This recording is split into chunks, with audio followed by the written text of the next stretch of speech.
All right. Let's talk about in-text citations and works cited. It's almost like you're excited because of the works cited. No, I got to do what I can do. So Google has this really cool tool that I'm going to show you how to use up here in tools. Surprise, surprise. Um, Down here, you've got citations. So click on that. And what you can do is keep a running log of all of the sources that you've got. So this is going to be especially helpful when you are doing bigger research papers or you're comparing multiple pieces of literature. So let's go through this. We're going to use this book, and first we're going to click on Add Citation Source. So Add Citation Source, this is a book. We've got book here, so there's different sources that you can choose. Accessed by, we were not on a website or a database. This is a print book, so we're going to say print. And now these different fill-ins pop up for you, and you type in details. So let's type in his first name. It's Alexander. He does not have a middle name listed. He has 2 last names. We'll put those both in. There's no contributor or organization, so we're going to scroll down to title. This book is called Tears of the Giraffe. The publisher, so you can find the publisher in a couple different places. Sometimes it'll be on the spine of the book, and then other times it'll be on this page that has the copyright information and all the other information that you need for your work cited. So the publisher of this book is Anchor Books. Publish year is the copyright year, so you always want to use, sometimes they'll have different copyright years. If it's a first edition or a new edition, you always want to use the newest one, the newest year, because that's gonna be the one that it is. So if there was a book that was published originally in like 1948, but you have a new version of it that was published in 2002, you want to use the 2002. This was published in the year 2000. So we've got 2000, and the city is New York. And there's really nothing else. There's no edition, volume, or anything like that.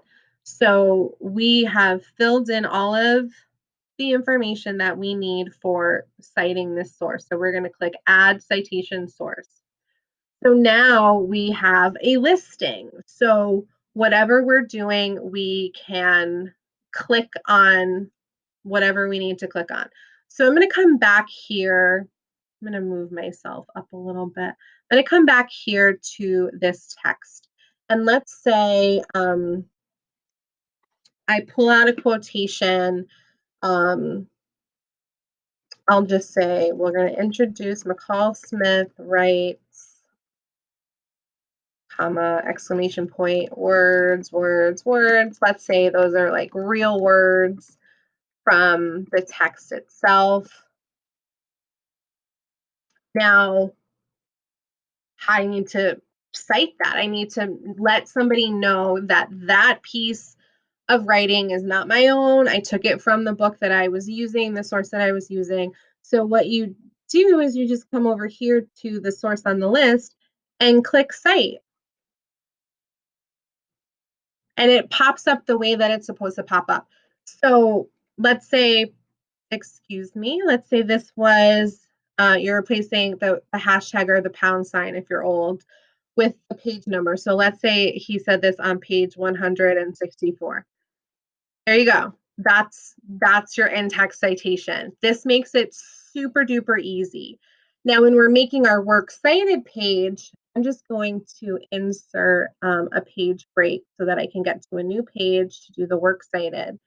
You'll see, first of all, you'll see that there's the page number, which is super important. Now what we want to do is we want to center align and put our title works cited, because the works cited page, those are the the books and the articles and all of the things that you used in your paper. Anything that you used as evidence, as a source, that you paraphrase or that you direct quoted goes on your works cited page. Now, you'll see here that it says insert bibliography. We're not doing a bibliography. That would be all of the sources that you looked at, maybe not all the sources that you used. We're just really concerned with the ones that we've used. So we've got our title here, works cited. I'm going to hit enter, and then I'm going to left align again because we don't want everything to be centered on the page. I'm going to click insert bibliography.